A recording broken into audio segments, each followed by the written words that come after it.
Amém. Meus irmãos, muito boa noite, graça e paz.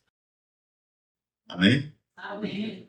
Graças a Deus. Reunidos na presença do Senhor, como foi cantado agora na última canção, daqui a pouco estaremos celebrando com vinho e pão a comunhão diante do Senhor. Meus amados, quero deixar para, após a pregação, nós darmos os avisos, fazer as apresentações daqueles que nos visitam nessa noite. Então, eu gostaria de convidá-los diretamente para o texto da palavra do Senhor nessa noite.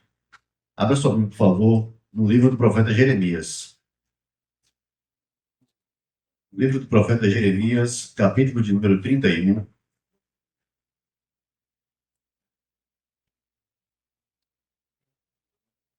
Nós vamos ler dos versos 1 ao 3. E depois vamos pular para o verso 18 e leremos do verso 18 ao 20. Leamos a palavra do Senhor. Naquele tempo, diz o Senhor, serei o Deus de todas as gerações de Israel, e elas serão o meu povo. Assim diz o Senhor. O povo que escapou da espada encontrou graça no deserto. É Israel mesmo, quando eu o fizer descansar. Há muito que o Senhor me apareceu dizendo, com amor eterno te amei, também com amável benignidade te atraí. Verso 18. Bem ouvi eu que Efraim se queixava, dizendo, castiga-me, e fui castigado como um novilho ainda não domado. Converte-me, e converter-me-ei, porque tu és o Senhor, meu Deus. Na verdade, depois que me converti, tive arrependimento. E depois que me conheci, sim, envergonhei-me, porque suportei o opróbrio da minha mocidade. Não é Efraim para mim um filho precioso, uma criança das minhas delícias? Porque depois que falo contra ele, ainda me lembro dele solicitamente. Por isso, se comove ele, o meu coração. Deveras, me compadecerei dele, diz o Senhor. Oremos mais uma vez. Pai Santo, diante da tua palavra, Senhor, nos ajuda nessa noite, ó Deus, a compreender a dimensão do teu amor, Senhor, e a grandeza desta graça. Nos auxilia, ó Deus Santo, com o teu Santo Espírito, a compreendermos a tua palavra e que ela seja aplicada aos nossos corações, em o nome de Jesus. Amém. Pode sentar-se, meus irmãos. Vocês já ouviram falar do Taj Mahal? Sabe o que é o Taj Mahal? Vocês nunca foram da Índia, não? Graças a Deus. Taj Mahal é um palácio, e esse é o nome, Palácio de Mahal, Taj Mahal. É um palácio que foi construído por um príncipe em homenagem à sua esposa. No nascimento do seu 14º filho, ela faleceu, e em homenagem a ela, ele construiu um palácio que durou aproximadamente 20 anos para ficar pronto. Esse palácio é todo construído em mármore branco, todo feito em pedras preciosas, todo o acabamento é feito em pedras preciosas, e há detalhes em ouro em vários lugares de todo o palácio. Mas o palácio não é habitável, o palácio não foi feito para morada, o palácio não foi feito para guardar nenhum tipo de instituição, não há ali nenhum ofício. O palácio guarda apenas o corpo da sua esposa amada. Todo o palácio nada mais é do que um imenso sepulcro e foi feito como uma homenagem à sua esposa. Alguns dizem que o Taj Mahal é a maior prova de amor de toda a humanidade, porque um homem gastou centenas de milhares das suas moedas, um tesouro imenso, para construir aquele palácio em homenagem à sua esposa. Outros dizem que a beleza do palácio é tão grande, e verdadeiramente é muito belo, ao pôr do sol, a luz quando bate nas pedras brancas do mármore, ele resplandece como se estivessem acesas as pedras. E há uma imagem muito bela desse palácio. Você vai procurar depois, mais tarde, quando chegar em casa. Não olha agora não, tá? Pode ver. Você vai olhar mais tarde, quando chegar em casa, você vai procurar, você vai ver o palácio com seus 5 pilares ao redor, todos brancos também, imensos, muito altos, que de longe pode ser visto. Há um espelho d'água em sua frente, onde as pessoas podem, inclusive, se assentar e admirar ali o local. Tudo isso feito em homenagem a uma mulher a quem este homem amava. Pois bem, talvez a gente encontre nesses lugares e nessas coisas símbolos muito poderosos de amor. E talvez a gente encontre dessa forma algumas parábolas vivas do que significa amor. Mas ainda digo aos irmãos que, mesmo que o príncipe conseguisse fazer 10 palácios como esse, mesmo que ele fizesse um palácio ainda maior, 10 vezes maior que aquele, mesmo que ele conseguisse fazer um palácio que tivesse uma estrutura ainda maior do que aquela, e tivesse beleza superior àquela, ainda assim, ele não se aproximaria do que significa amor. E esse talvez seja um problema da nossa geração, na verdade não da nossa geração, mas esse é um problema humano. Nós não sabemos o que é amor. Nós temos instintos, constituições pessoais. Nós temos pensamentos, ideias, filosofias. Nós temos construções nossas a respeito do que seria amor. A gente tem nós temos elucubrações, pensamentos, ideias sobre o que seria amor. Mas a gente não chega perto disso. A gente não chega perto, irmãos. Porque toda a nossa capacidade de pensar sobre amor esbarra no fato de que nós não amamos de maneira perfeita. Ninguém ama de maneira perfeita. O príncipe, ao fazer o palácio para sua esposa, não significa que ele amava a ela de uma maneira perfeita.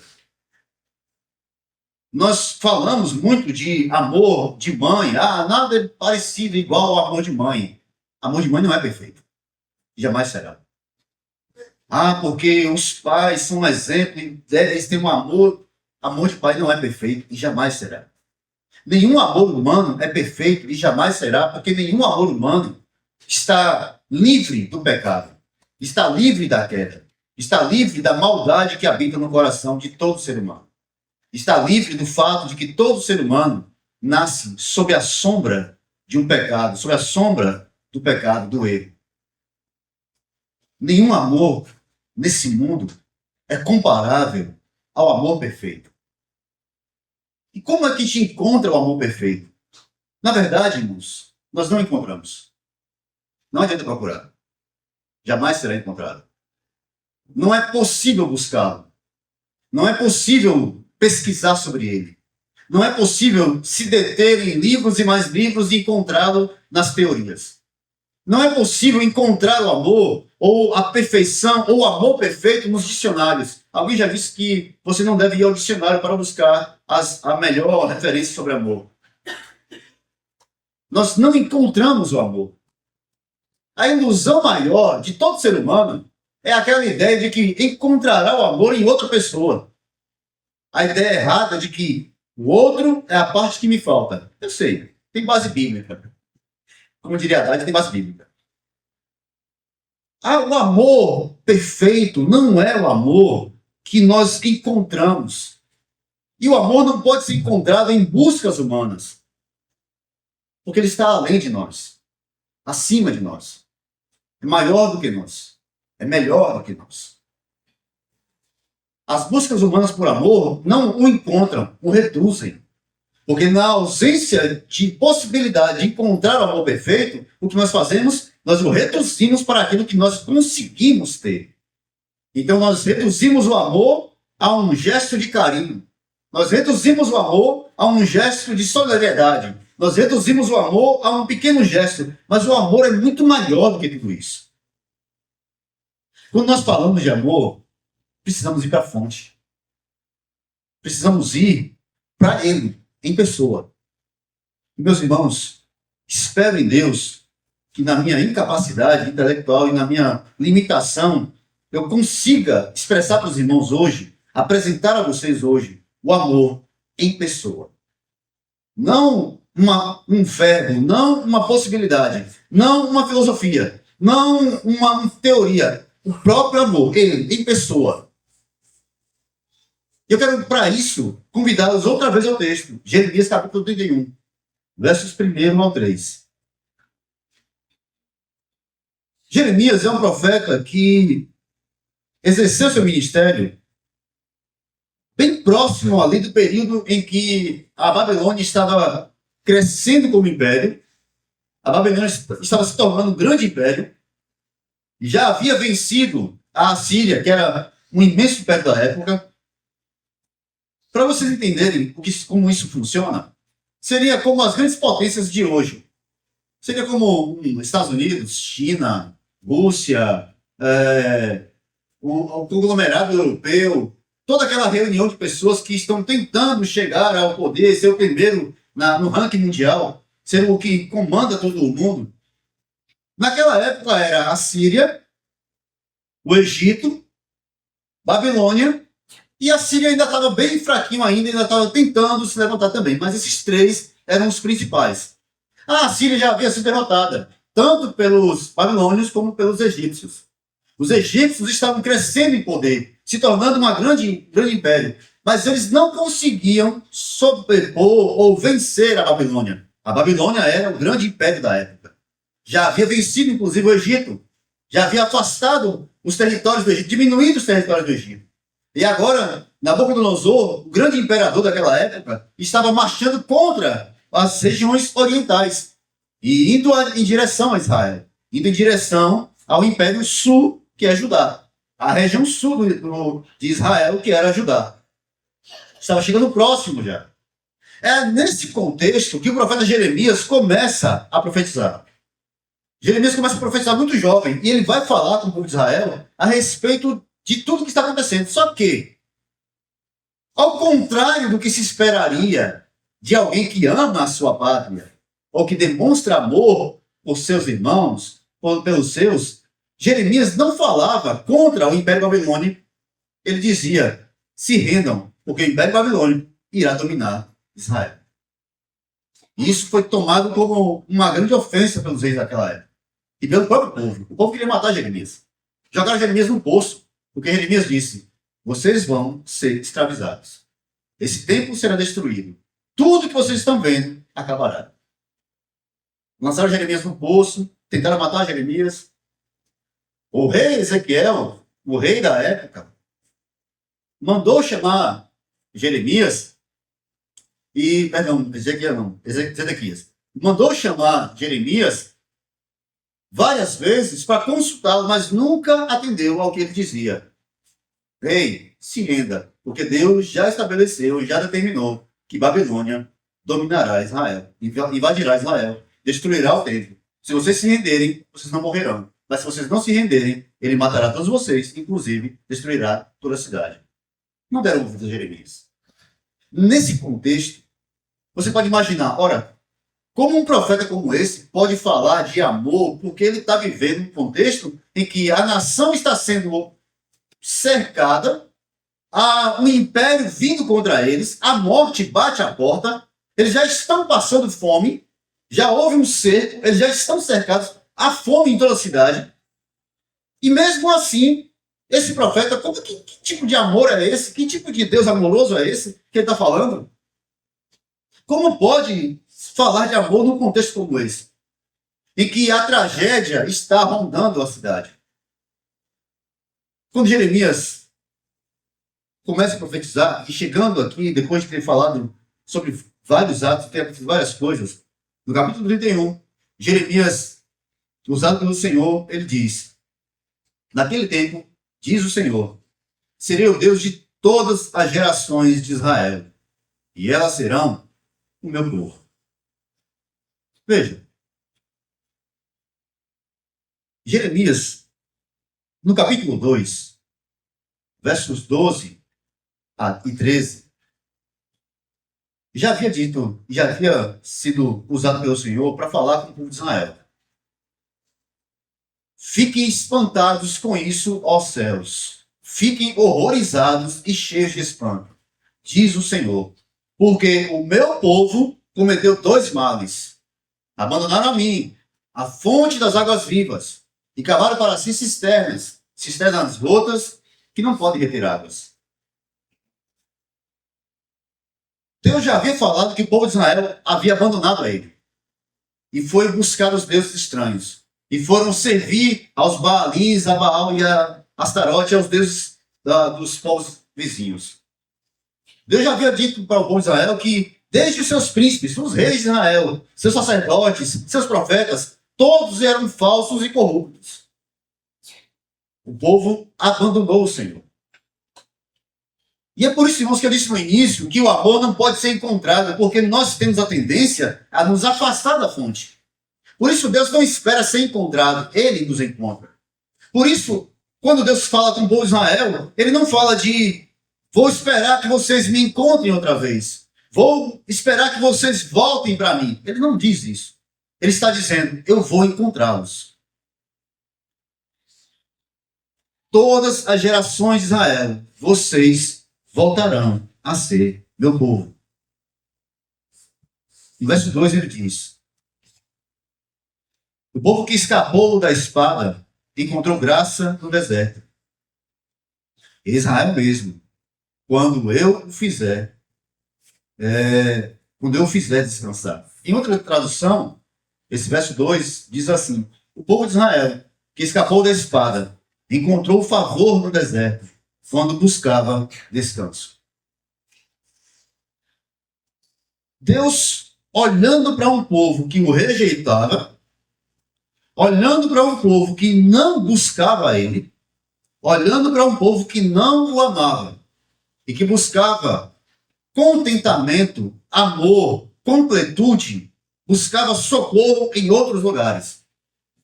Seu povo deixou de crer no Senhor e passou a crer nos reis, passou a crer nos seus profetas, continuou a crer nos seus sacerdotes, mesmo sabendo que eles haviam errado, eles estavam corrompidos pelo poder. Mesmo assim, eles preferiam esperar nessas fontes e deixaram a fonte primária, a fonte de águas vivas, o manancial de águas vivas. Na busca por amores deste mundo, se perde, se distancia da fonte de um amor puro, de um amor genuíno.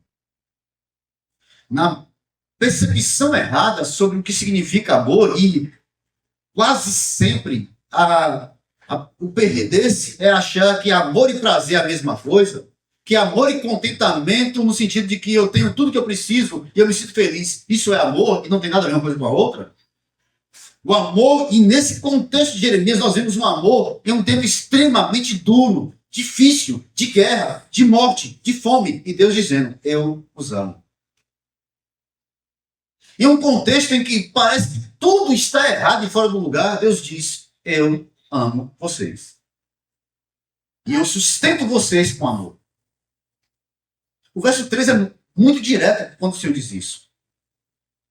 Numa terra distante, o Senhor me apareceu dizendo, com amor eterno te amei, e por isso, com benignidade te atraí.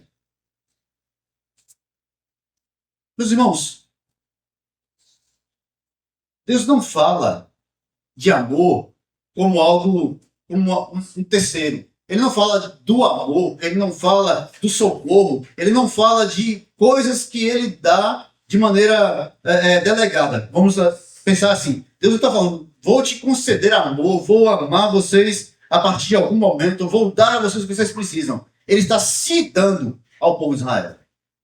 Eu te amei, eu te sustento, Deus se entrega para o povo de Israel. Ele chama o povo de Israel para um pacto, para uma aliança. Ele chama o povo de Israel para perto dele, não para as coisas que ele concede, mas para ele mesmo. Ele está chamando o povo para si. Ele está chamando o povo para a fonte do que eles mais necessitam.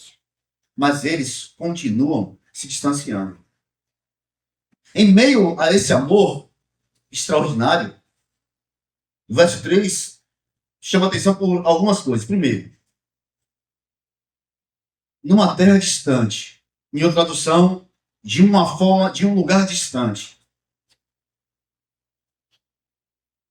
Todos aqueles que procuram satisfação e contentamento nesse mundo se distanciam de tal maneira de Deus que chega ao ponto que ele está muito longe, muito distante, em terras remotas, em desertos.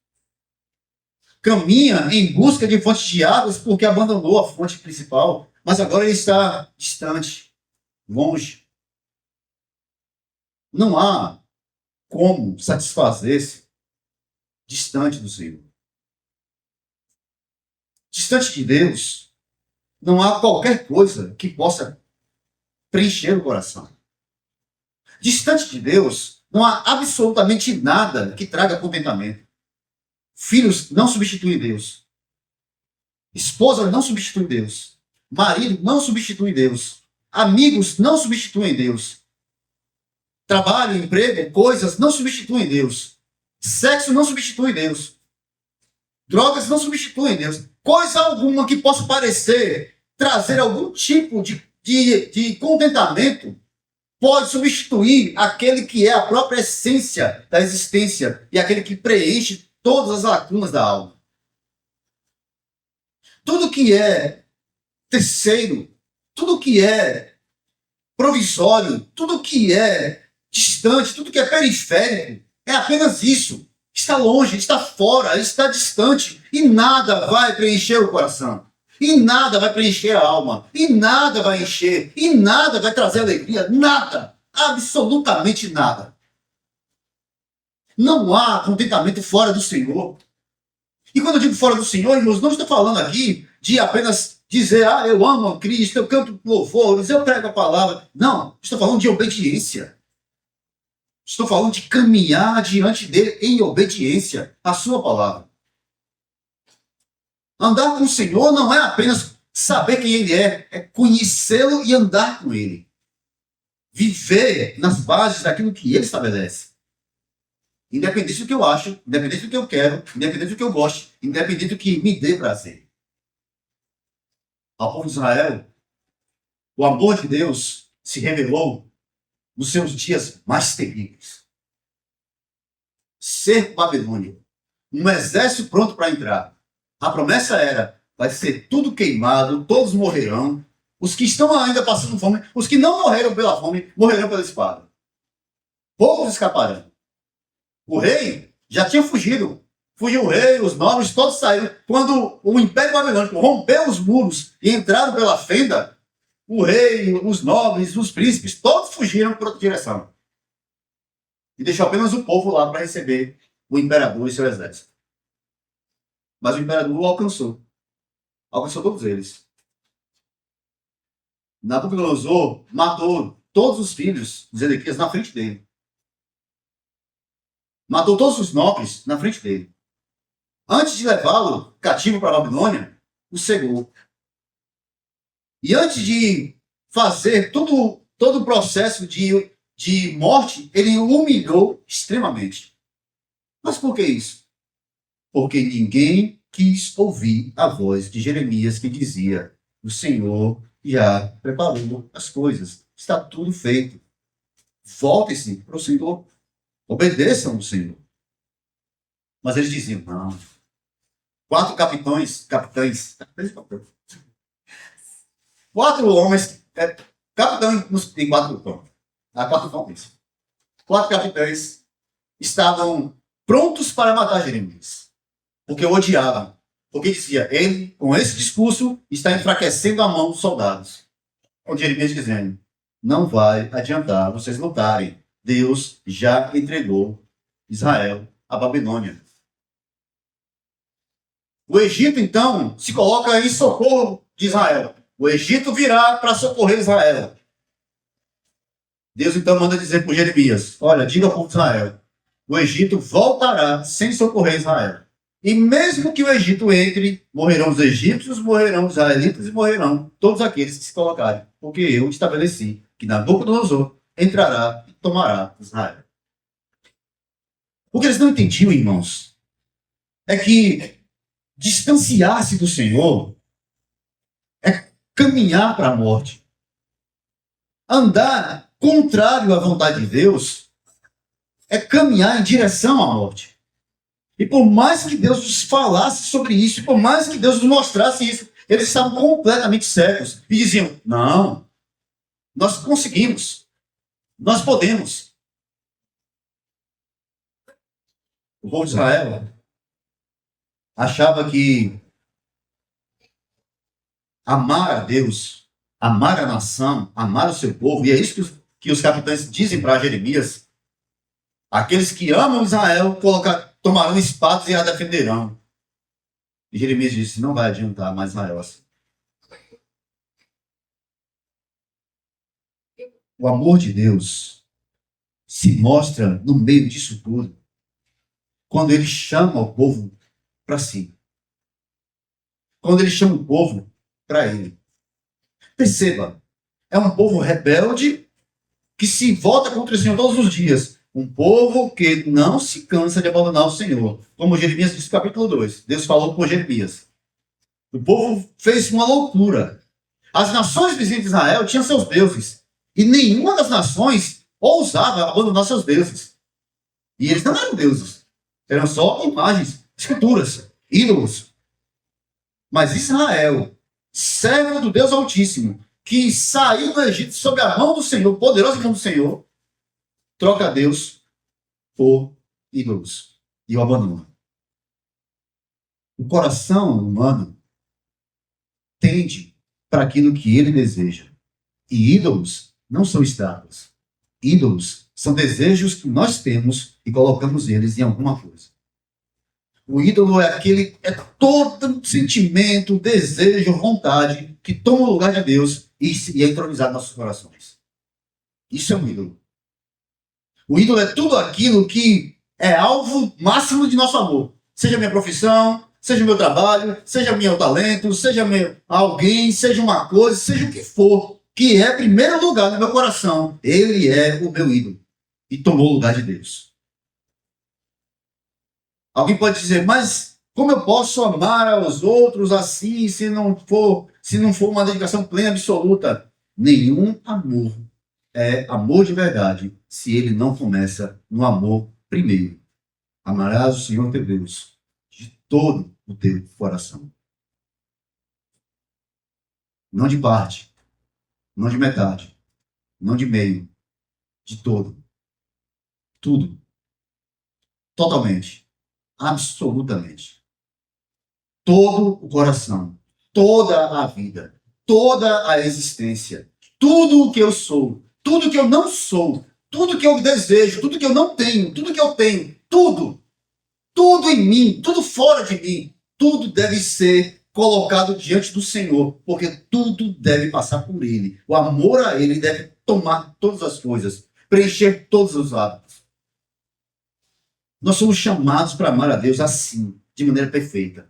Quando Israel deixou de amar a Deus de maneira perfeita e passou a amar a si mesmo de maneira imperfeita e passou a amar tudo que tinha de maneira imperfeita, encontrou morte, destruição e escravidão.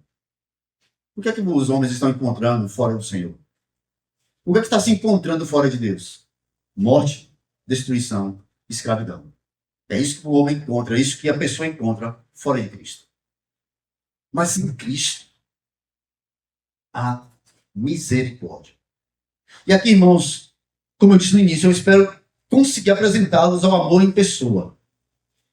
O verso 18, desse mesmo livro de Jeremias, capítulo 31, o verso 18, concluindo, na verdade, preenchendo, ampliando a visão de Jeremias, desse capítulo 31, Deus fala por meio de Jeremias: eu ouvi Efraim, que se lamentava, dizendo: tu me corrigiste, e eu deixei de corrigir.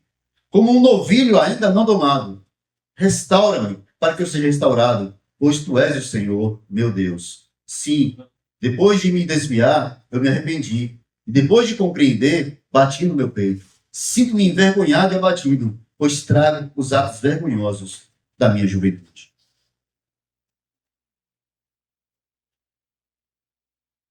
O tema máximo aqui não é o que Efraim diz, não é o que Israel diz, não é como o profeta mostra o povo de Israel falando, não é as palavras que ele coloca nos lábios do povo de Israel. Efraim era o filho de José, que era muitas vezes repetido o povo falado, chamado pela própria nação de Israel, a nação sul, era chamada muitas vezes por Efraim de uma forma carinhosa e pela própria tribo também. Quando Deus se refere a Efraim, ele está se referindo ao povo de Israel, principalmente aquela região sul. Efraim Não é a palavra do povo, não é como o povo está se referindo ao Senhor, não é ao arrependimento deles, mas o texto começa: eu ouvi Efraim. É Deus dizendo: eu os ouvi. Percebe-nos. Alguém que foi extremamente ofendido. Extremamente. Um pai que foi abandonado. Que foi trocado por coisas dessa vida. Alguém que mesmo amando de maneira incondicional e fazendo coisas extraordinárias, ainda assim não era amado, não era desejado. Foi trocado por coisas que não eram nada, absolutamente nada. Ainda assim, quando aqueles que lhe traíram, quando aqueles que lhe abandonaram, quando aqueles que lhe deixaram, quando aqueles que deram as costas a ele, clamam e dizem: eu errei, eu fiz o que não devia, e lamenta, o texto diz: eu ouvi o seu lamento. O ouvir aqui, irmãos, não é só escutar no sentido de, não estou ouvindo alguém falar alguma coisa. A palavra aqui é: eu dou ouvidos, eu presto atenção, eu me inclino para ele. Eu ouvi o lamento de Efraim. E agora um filho arrependido se volta para o pai e em arrependimento clama por ele. E reconhece. E aqui esse texto ele é bem interessante porque ele parece uma inspiração. Não estou dizendo que seja isso, tá? Pode dizer que estou inventando coisa. Mas ele se parece como uma inspiração para a parábola do filho pródigo. Porque é exatamente isso que o texto demonstra aqui. É um filho que se arrepende, que olha para o que ele fez, que tendo sido rebelde, dá as costas ao pai, mas agora, sendo corrigido, ele volta-se para o pai, ele pede restauração, e ele diz que ele bate no peito e se arrepende. Se nós formos para o livro de Lucas, capítulo 15, das parábolas que estão ali, a parábola do filho pródigo, não é isso que acontece lá? Alguém que vive na casa do pai, os dois filhos, que vivem ali, que são herdeiros, que são cuidados, que são amados, que estão sob os cuidados do pai continuamente, todos os dias. Tudo que o pai tem é deles, é herança deles. Um deles diz: eu não estou satisfeito em viver contigo, eu quero sair, eu quero viver a minha vida. Me dê a parte que me pertence, a minha herança. Ou seja, o interesse não é em estar com o pai, estar com uma família. O interesse é: eu tenho parte disso e eu quero isso para viver a vida, a liberdade. Ele toma tudo que tem seus bens, mesmo o pai tentando convencê-lo, pega tudo que tem e vai para uma terra distante. O texto diz: ele vai para uma terra distante. Israel é como esse filho pródigo, que se afasta para uma terra distante. Lembra do verso primeiro? De uma terra distante. De longe o Senhor me amou. Enquanto o filho pródigo sai por terras distantes, onde está o pai? Continua no mesmo lugar. Estênio Matos tem uma música que ele faz, inspirada nesse texto, que é Fim de Tarde no Portão. E ele fala de um pai que diariamente aguarda que um filho retorne. Diariamente ele olha para aquele caminho, esperando que em algum momento uma silhueta surja naquele caminho, voltando para casa. Não estou dizendo aqui, irmãos, que Deus está ansioso, triste porque está esperando. Não. Mas o amor de Deus alcança esses perdidos, esses distantes. Como o povo de Israel que se distanciou, como o filho pródigo que se distanciou, como muitos crentes que se distanciam, como muita gente que se distancia. Se distancia do Senhor por vários motivos. Mas principalmente por entender, por achar que Deus não lhe concedeu plenamente tudo o que precisava, tudo o que queria. Um coração insatisfeito, um coração que não está satisfeito com Cristo, nada satisfará. Um coração insatisfeito que não encontra em Deus plena satisfação de todos os seus anseios, nenhum dos seus anseios cumpridos lhe satisfará. Tudo nesse mundo é etéreo. Tudo nesse mundo é um vapor. Eclesiastes diz isso. Vaidade de vaidade, diz o pregador. Tudo é vaidade. Tudo passa. Tudo é como um vapor que em um instante desaparece. Tiago diz que a nossa vida é como aquela plantinha que logo nasce e desaparece. Jesus, no Evangelho de Mateus, no Sermão do Monte, ele diz que, essa esperança nossa, essa vida nossa, é como uma plantinha, como uma erva que logo desaparece. Mas como seres tão pequenos e frágeis se ensoberbecem tanto e dizem: eu posso satisfazer o meu coração com coisas que eu mesmo consigo fazer, com coisas que eu mesmo consigo alcançar. Eu posso encontrar o amor da minha vida. E é aí que está o erro. E é aí que se encontra a morte. E é aí que se começam todas as lutas da vida. Porque quando eu decido que eu determino o meu caminho, eu encontro a morte que eu não determinei, que eu não controlei. Eu encontro os desastres que eu não tenho poder para manter, nem para desfazer. Quando eu sento no trono do meu coração e digo: eu tenho autoridade sobre minha vida, e deixo Deus em segundo plano, tudo que eu chamo de amor é como alguém que tenta segurar a espuma das ondas do mar. A onda vem, faz aquela espuma e você enche as suas mãos e aquela espuma permanece por alguns minutos, alguns segundos talvez, mas logo, logo ela começa a desaparecer e você está com a mão vazia e não tem nada mais na sua mão. Tudo que esse mundo nos oferece, tudo que nasce do meu próprio coração, é espuma que vem com o mar. Não vai durar nada. Todo prazer que eu construo para mim mesmo durará muito pouco. E tudo que eu firmo no meu coração, na ansiedade e na esperança de que aquilo preencha finalmente o espaço que eu tenho vazio em mim, aquilo preencha finalmente o desejo que eu tenho de amar e de ser amado, eu vou descobrir decepções terríveis. A única forma de não ser decepcionado é vendo alguém, é ouvindo de Deus: eu te ouço. Nas suas aflições, eu te ouço. Salmo 34, 18. Perto está o Senhor dos que têm o coração quebrantado. Ele salva o de espírito oprimido. Salmo 51, 17. Sacrifício agradável a Deus é o espírito quebrantado. O coração contrito e quebrantado, Deus não desprezará. Salmo 145, 18. Perto está o Senhor de todos os que invocam, de todos os que o invocam em verdade. 1 de Pedro 5, 7. Lance sobre ele toda a vossa ansiedade, porque ele tem cuidado de vós. Percebem-nos?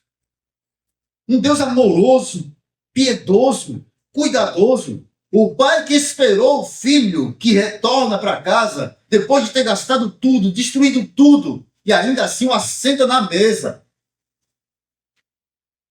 O pai que não olha para as nossas limitações, mas nos ama. E esse amor dele não é condicional. Porque se fosse condicional, nenhum de nós estaria aqui. Se Deus nos amasse em troca do nosso amor dado a ele, nenhum de nós estaria aqui. Mas ele nos ama de maneira incondicional. Ele nos ama quando nós somos rebeldes. Israel foi rebelde.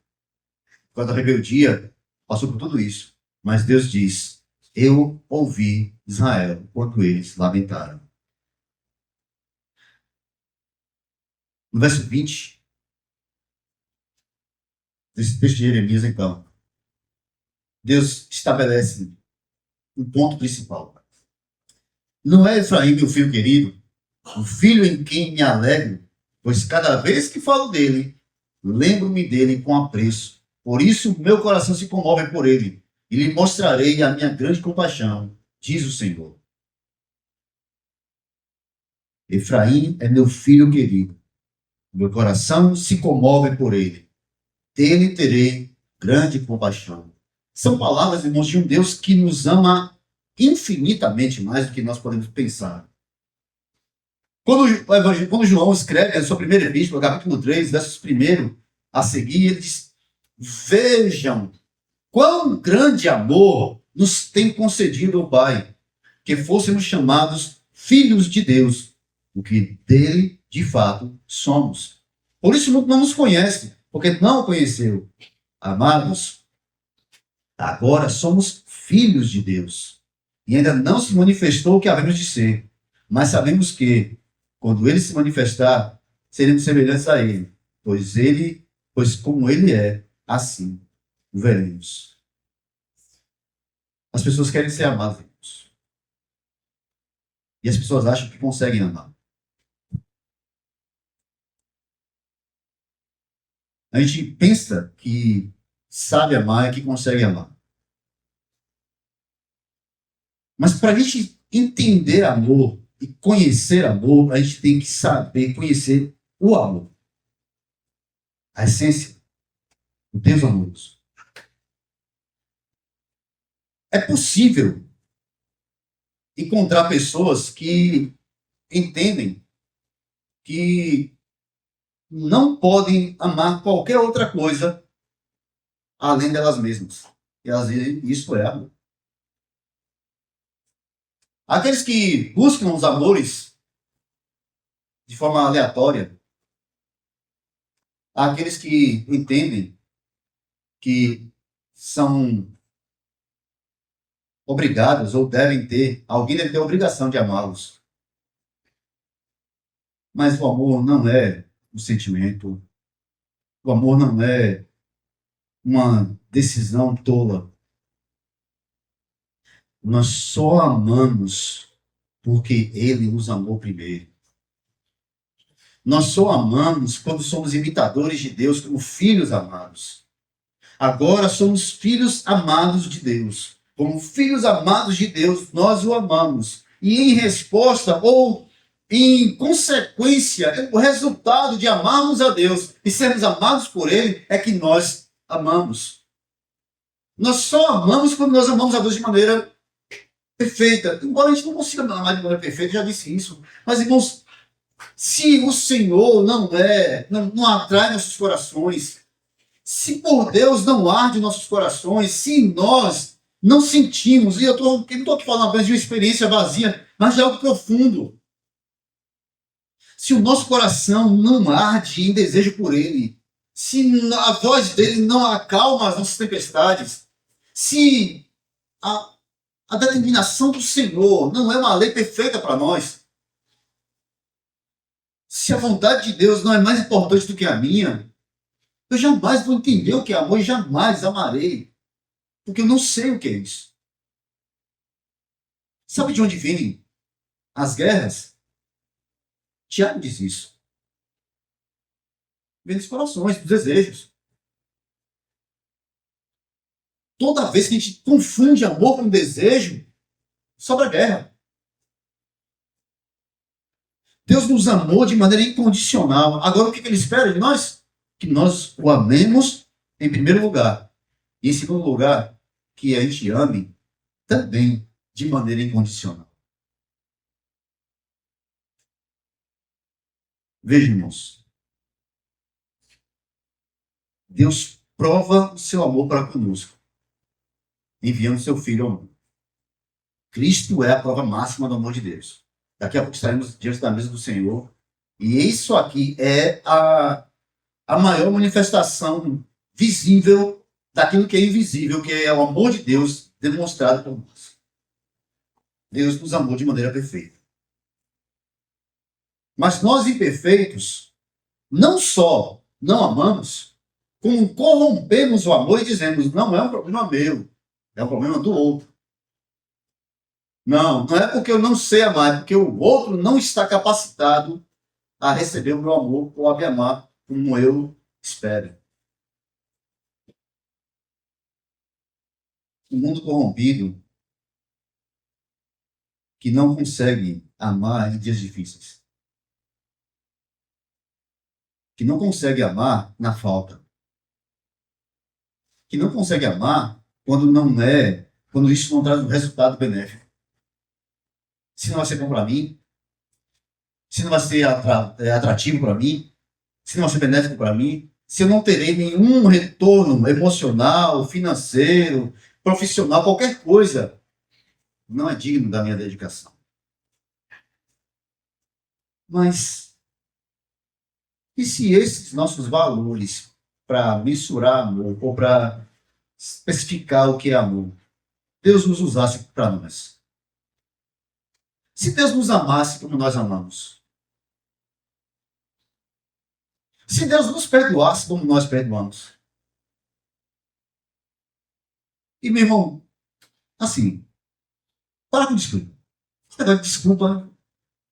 Irmãos, o problema é porque a gente não age como Deus fala aqui em Jeremias 31, 18 a 20.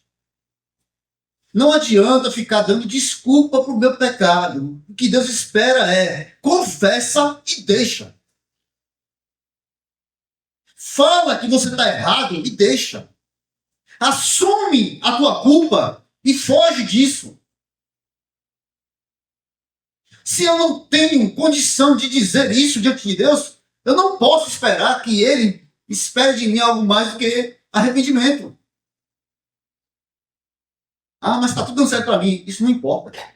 Está dando tudo certo para a Babilônia. Não significava que Deus estava amando Nabucodonosor, amando o povo da Babilônia. Estava dando tudo certo. Estava dando tudo certo no Império Romano. Não significava que Deus estava amando aquele povo e salvaria todo mundo, todos os romanos, não.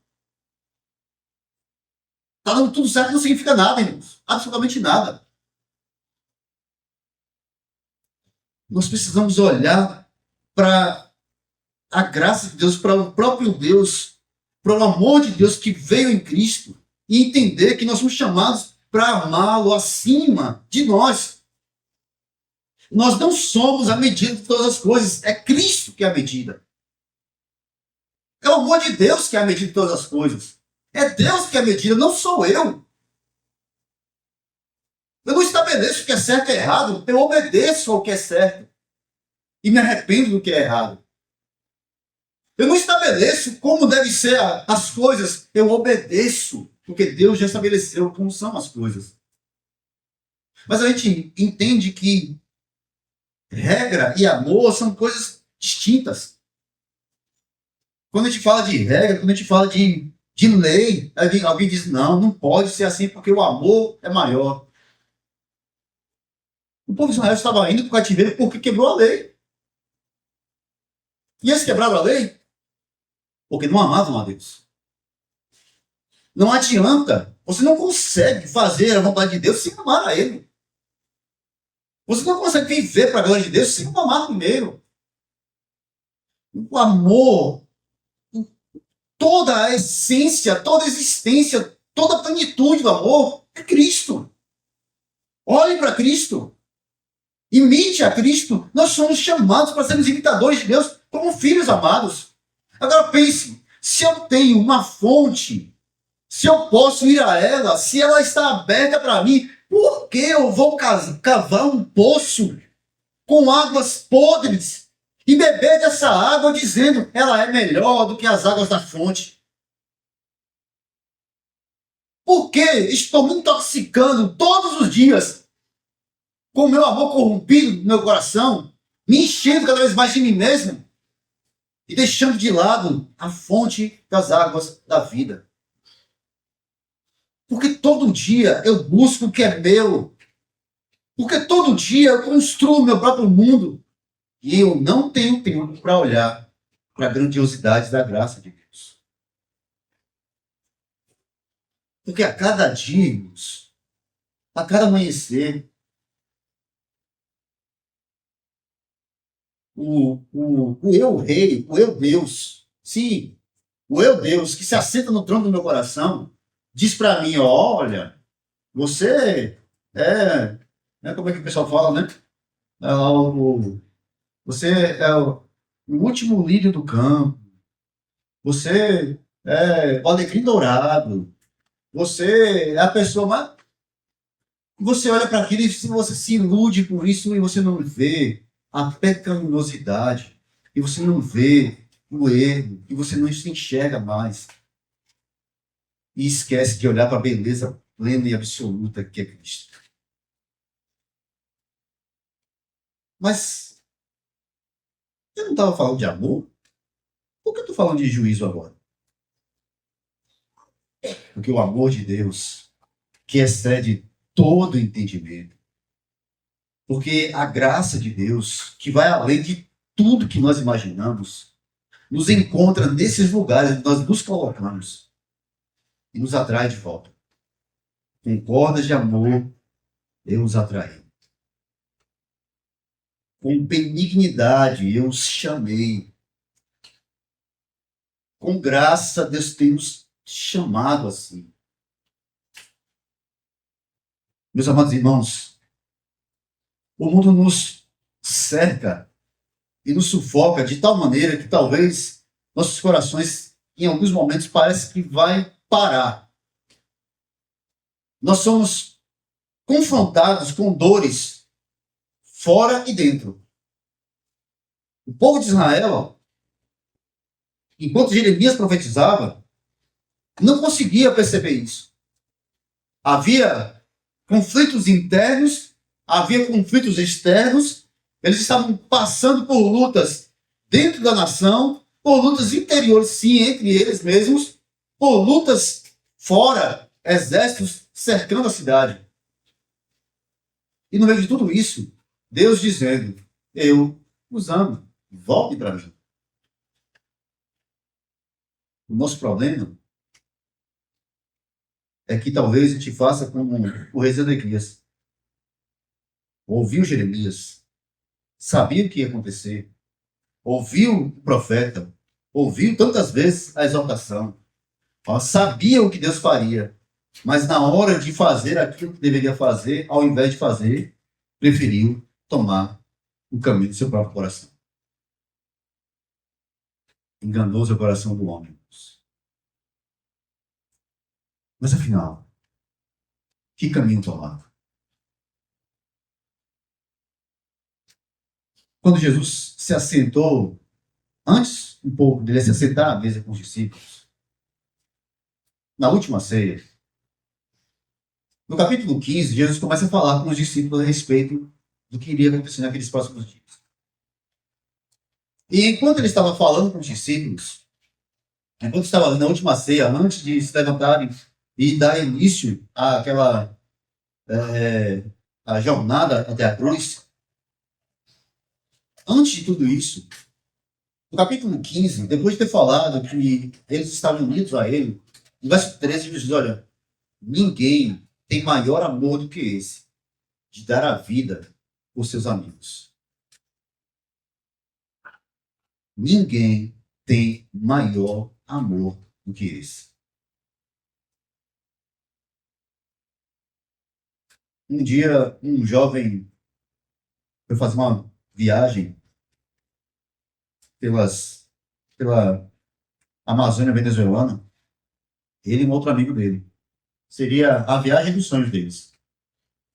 Eles viajariam, estariam fazendo uma aventura no meio da mata, passariam por correntezas de rios, entraram num pequeno barco, os dois, junto com o guia, desceram as correntezas, adrenalina lá nas alturas.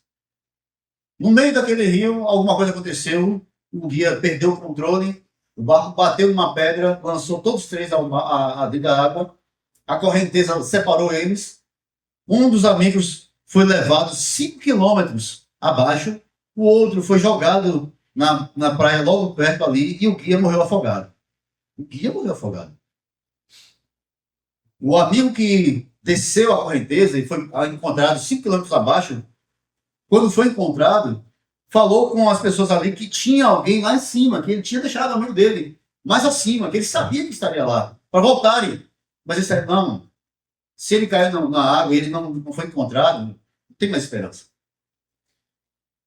E por quase 20 dias, ele sozinho conseguiu encontrar um guia, levantou um grupo, e sozinho, com esse grupo, com um guia e tentando ajudar, subiu esse rio, subia e descia esse rio todos os dias, na tentativa de encontrar o seu amigo. Até que um dia, ele passando, já no fim de tarde, próximo a uma gruta, ele ouviu um grito, chamando o nome dele. E ele olhou, era o amigo dele, dentro da água. Desidratado, fraco, sem força sequer para ficar em pé. O guia fez a volta no barco, entrou pela greta, ele desceu correndo, nem esperou parar o barco e saltou para buscar o seu amigo. E o amigo dele disse, olha, hoje é o 20º dia, nós estamos já mais de 20 dias e eu não tinha mais esperança. E a última coisa que eu imaginava é que eu ouviria um amigo chamando o meu nome. Eu esperava, talvez, nos primeiros dias, uma equipe de busca. Eu esperava que alguém viesse me buscar, talvez os bombeiros, o exército, alguém, os guias, pudessem vir me buscar aqui no meio dessa mata.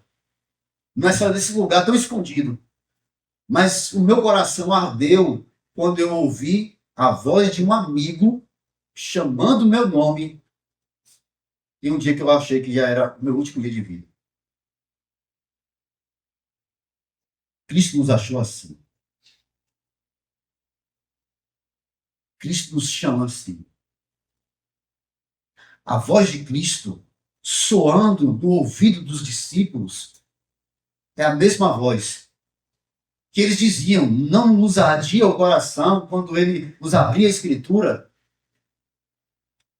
Ouvir a voz de um amigo chamando. E sabe quando é que nós ouvimos a voz desse amigo? Quando nós nos colocamos diante dele, como fracos, como perdidos, como alguém que precisa dele. Até o dia em que esse amigo, nós ouviremos a voz dele no túmulo ou fora dele. Ouviremos a voz desse amigo outra vez dizer, vinde bendito de meu Pai. Finalmente possuo por herança o reino que está preparado para vocês.